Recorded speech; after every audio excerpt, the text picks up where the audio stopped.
Assalamu alaikum. 9 сентябрь 2022 жыл Ош областы Мадай аймағы жүзім бағындабыз.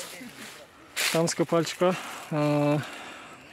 жүзім сортынан құралған бір бақ. 3,5-4 метрге 1,5 метр, 1,5 кебір 1, кебір 2 метр арасында тегілген көчеттер екен.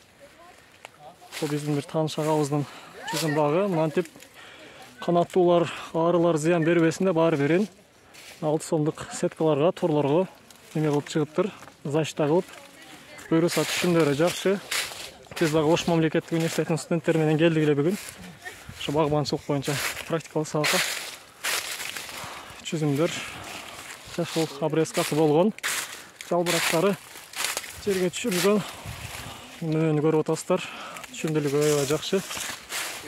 Бар біздің студенттер